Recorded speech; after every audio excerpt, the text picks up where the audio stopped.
ഞാനിതൊക്കെ എല്ലാവരുടെയും കഥ കേട്ടോണ്ടിരുന്നു.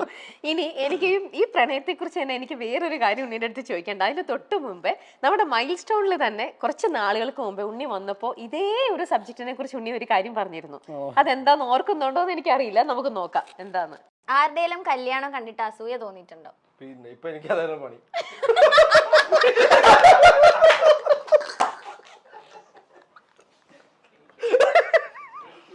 അയ്യോ, ഇതിപ്പോ കല്യാണം കണ്ടിട്ടല്ല, കല്യാണം കഴിക്കാത്തോണ്ട് കുറച്ച് അസൂയ എനിക്ക് തോന്നിയിട്ടുണ്ട്. എന്നായിരിക്കും ഉണ്ണിച്ചേട്ടാ കല്യാണം? എന്തെങ്കിലും അറിയാം. പാർവതി എവിടെയെങ്കിലും ആരെങ്കിലും ഉണ്ടെങ്കിൽ നോക്ക്. ഓ, അതൊന്നുമില്ല, അതൊക്കെ ഇവിടെ വേറെ വേറെ സ്റ്റാർസ് ഒക്കെ ഇവിടെ. ഈ ഷൈനിങ് അയ്യോ എന്താണ് ഉണ്ണി അത്? എനിക്കറിയാം. പാർവതി ഇങ്ങനെ ചോദിച്ചപ്പോ ഇങ്ങനെ ബേസിക്കലി എന്റെ കല്യാണം നടക്കാത്തതുകൊണ്ടും ഇവർക്ക് ഇത് തന്നെ ചോദിക്കേണ്ടത് എന്താണ് കല്യാണം. ഇപ്പൊ ഞാൻ ചോദിക്കട്ടെ, വീട്ടിൽ അച്ഛനും അമ്മയും പറയുന്നുണ്ടോ ശരിക്കും കല്യാണ കാര്യം? അവര് ആലോചിക്കുന്നുണ്ടോ? ഉണ്ണിക്ക് ഒരു അറേഞ്ച്ഡ് മാരേജ് ആണോ അതോ ലവ് മാരേജ് ആണോ കൂടുതൽ താല്പര്യം? എന്തെങ്കിലുമൊക്കെ നടന്നാൽ മതി. അങ്ങനെയല്ല, ചിലർക്ക് ഇപ്പം നമുക്ക് ചിലർക്ക് സെറ്റ് ആവില്ല അറേഞ്ച്ഡ് മാരേജ്, എന്നാൽ ചിലർക്ക് ലവ് മാരേജ് സെറ്റ് ആവില്ല. അപ്പൊ അങ്ങനെ ഒരു ഉണ്ണിയുടെ ഒരു പെർസ്പെക്റ്റീവ് എങ്ങനെയാണ്? ഞാൻ ഇതിന് ഭയങ്കര ഇപ്പൊ ഇത്രയും സീരിയസ് ആയിട്ട് ഞാൻ ചിന്തിക്കാറില്ല ആക്ച്വലി.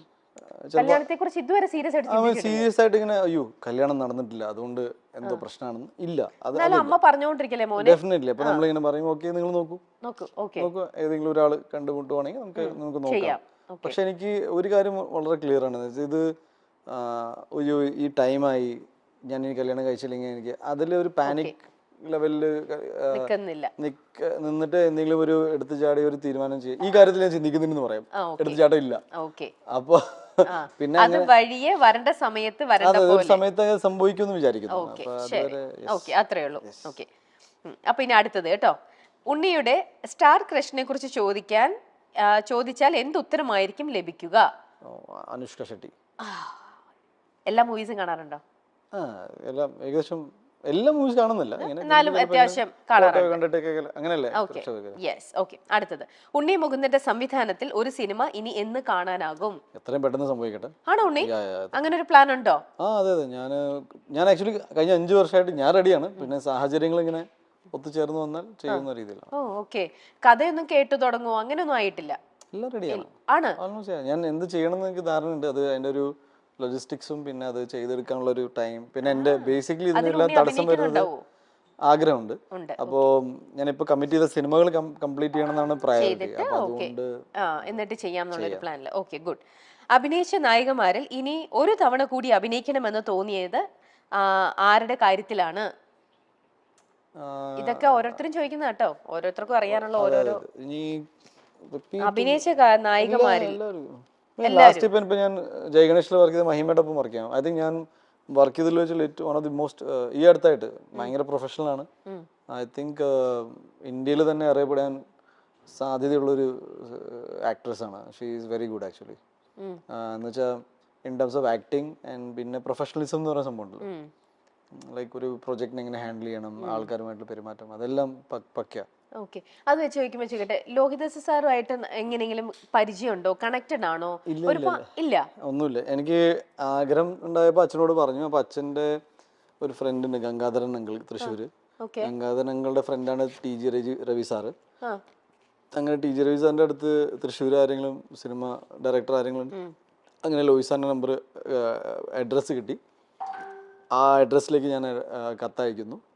പിന്നെ സാറിന് ഇഷ്ടപ്പെട്ടിട്ട് സാറ് വിളിക്കുക, അങ്ങനെയാണ് ഉണ്ടായത്. അത് മാളികപ്പുറം ഹിറ്റ് ആയതിനു ശേഷം ഞാൻ TG രവി സാറിനെ വിളിച്ച് ഈ കാര്യം അറിയിക്കുകയാണ്. ചേട്ടൻ കൊടുത്ത അഡ്രസ്സ് കാരണമാണ് പിന്നീട് സിനിമയിൽ വരാൻ സാധിച്ചത്. He was very happy. അങ്ങനെ. ഓക്കെ, ശരി. ഇനി പ്രേക്ഷകർ പീപ്പിൾസിന്റെ അടുത്തത്, dream character of Unni Mukundan, അതാണ് ഒരാൾ ചോദിച്ചിരിക്കുന്നത്. അറിയില്ല, ഞാൻ ഒരുപാട് ഇനിയും സിനിമകൾ ചെയ്യേണ്ടിയിരിക്കുന്നു. അപ്പോൾ അതിൽ വരുന്ന എല്ലാ കഥാപാത്രങ്ങളും നന്നായി വരട്ടെ എന്നാണ്. അങ്ങനെ ഇന്ന സ്പെസിഫിക് ഇല്ല. ഒരു സൂപ്പർ ഹീറോ സിനിമ എന്ന് പറയുകയാണെങ്കിൽ ഞാൻ ഓൾറെഡി ഗന്ധർവ എന്ന സിനിമയ്ക്ക് വേണ്ടി വർക്ക് ചെയ്തുകൊണ്ടിരിക്കുകയാണ്. ദെൻ എനിക്കൊരു ആർമി മൂവി ചെയ്യണമെന്നുണ്ട്, ഇന്ത്യൻ ആർമിക്ക് വേണ്ടിയിട്ട്. പിന്നെ ഒരുപാട് നല്ല കഥാപാത്രങ്ങൾ, അത് പിന്നീട് ഒരു നല്ല രീതിയിൽ മുന്നോട്ട്. ഇപ്പൊ ഞാൻ മാളികപ്പുറം ചെയ്യുമ്പോൾ ഞാൻ അറിഞ്ഞില്ല ഇത് ഇത്രയും നല്ല രീതിയിൽ ഹിറ്റ് ആവുന്നു അല്ലെങ്കിൽ ആൾക്കാർക്ക് ഇഷ്ടപ്പെടുന്നു. അത് മേപ്പടിയാനാണെങ്കിലും മല്ലു സിംഗ്. ഇപ്പൊ ഞാൻ മല്ലു സിംഗ് ആദ്യം റിജക്ട് ചെയ്ത സിനിമയാണ്. എനിക്ക് ഈ കഥ വല്ലാത്തൊരു കഥയാണെന്ന് തോന്നി. പക്ഷെ അത് ഇത്ര വലിയ ഹിറ്റ് ആയില്ല. അപ്പൊ എനിക്ക് അറിയില്ല, ചെയ്യുന്നത് നന്നായിട്ട് ചെയ്യണമെന്നുണ്ട്. ഇനി നമുക്ക് ജയ് ഗണേശനിലേക്ക് എത്താം. ജയ് ഗണേശനില് മുമ്പേ നമ്മൾ കുറച്ച് കാര്യം പറഞ്ഞിട്ട് അത് അവിടെ നിന്നു. ഉണ്ണിയുടെ ക്യാരക്ടറിനെ കുറിച്ച് ഒന്ന് പറയാൻ പറ്റുന്ന കാര്യങ്ങൾ റിവീൽ ചെയ്താൽ മതി. എന്റെ ക്യാരക്ടർ ഗണേഷ്, ഞാൻ ഈ അടുത്തായിട്ട് കേട്ടതിൽ വെച്ച് ഏറ്റവും എനിക്ക് ഭയങ്കരമായിട്ട് റിലേറ്റ് ചെയ്യാൻ പറ്റുന്ന ഒരു ക്യാരക്ടറായിട്ട് തോന്നിയത്. ഇമോഷണൽ കണക്ട് ഭയങ്കരമായിട്ട്. ഞങ്ങള് രഞ്ജിത്ത് എൻ്റെ അടുത്ത് കഥ പറഞ്ഞു, പിന്നെ സ്ക്രിപ്റ്റ് സബ്മിറ്റ് ചെയ്തു. ഞാനൊരു 28 ഡ്രാഫ്റ്റ് വായിച്ചിട്ടുണ്ടായിരുന്നു. അപ്പോൾ 28 തവണ വായിക്കുമ്പോഴും എനിക്ക് ഭയങ്കരമായിട്ട് കണക്ട് ചെയ്തു ആ കഥ. പിന്നെ ഞാൻ ആദ്യമായിട്ടാണ് ഇങ്ങനെ ഒരു സ്പെഷ്യലി ഏബിൾ ക്യാരക്ടറായിട്ട് ചെയ്യുന്നത്. വീൽ ചെയറിലായിരുന്നു ഫുൾ. അതിൻ്റെ ചാലഞ്ചസ് വേറെ ആയിരുന്നു. അപ്പോൾ രഞ്ജിത്തിന് ഒരു പ്രൈമറിലി ഒരു മുഖമില്ലെങ്കിൽ എങ്ങനെ ആയിരിക്കണം ഇയാളെന്ന് പറഞ്ഞപ്പോൾ അത്യാവശ്യം സ്ട്രെങ്ത് ഫീൽ ചെയ്യുന്ന ഒരാൾ ഈ ക്യാരക്ടർ ചെയ്താൽ പുള്ളിക്ക് ജസ്റ്റിഫൈ ചെയ്യാൻ പറ്റുമെന്ന് തോന്നി. അങ്ങനെയാണ് എന്നിലേക്ക് എത്തിയത്.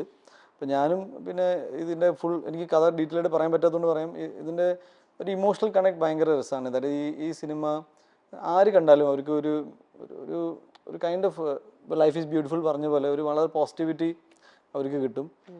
ഒരു കാര്യം ഉറപ്പായിട്ട് പറയാണ്, എൻ്റെ സ്പെഷ്യലി ഏബിൾഡ് സുഹൃത്തുക്കൾ, ബ്രദേഴ്സ് ഈ സിനിമ കാണുമ്പോൾ അവർക്ക് രോമാഞ്ചടിക്കും.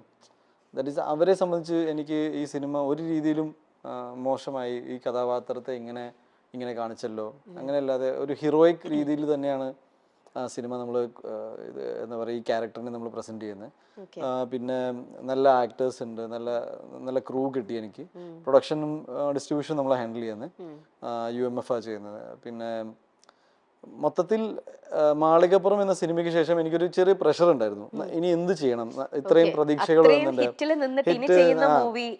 പിന്നെ എൻ്റെ ഈ സിനിമ കണ്ടതും വിജയിപ്പിച്ചത് ഒരു ഫാമിലി ഓഡിയൻസ് ആണ്. അപ്പൊ ഫാമിലി ഓഡിയൻസ് ബിഹേവ് ചെയ്യുന്നത് യൂത്ത് എന്ന പോലെയല്ല.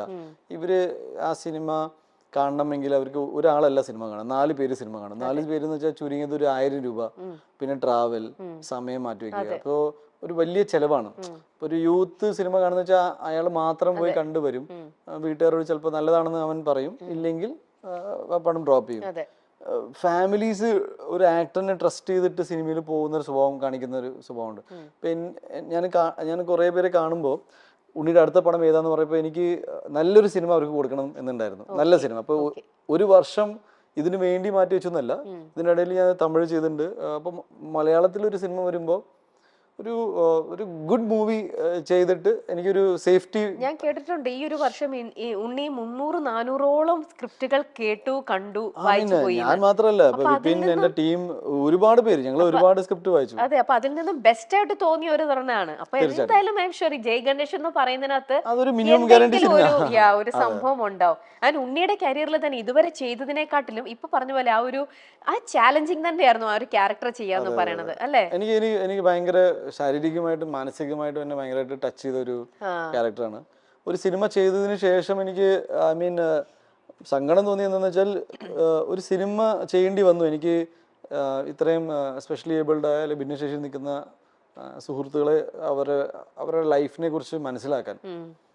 നമ്മുടെ സൊസൈറ്റി ഡിസൈൻഡ് നമ്മളെ പോലെ ഇങ്ങനെ ജീവിച്ചു പോകുന്ന ആൾക്കാർക്ക് വേണ്ടിയിട്ടാണ്, എൻജിനീയർഡ് ഫോർ ദാറ്റ്. ഒരു റൂമിലേക്ക് കയറുമ്പോൾ ബുദ്ധിമുട്ടുണ്ട്. ഞാൻ ചുമ്മാ വീൽ ചെയറിൽ റൂമിൽ കയറുന്ന സീക്വൻസിന് ഞാൻ തലകുത്തി വീണു.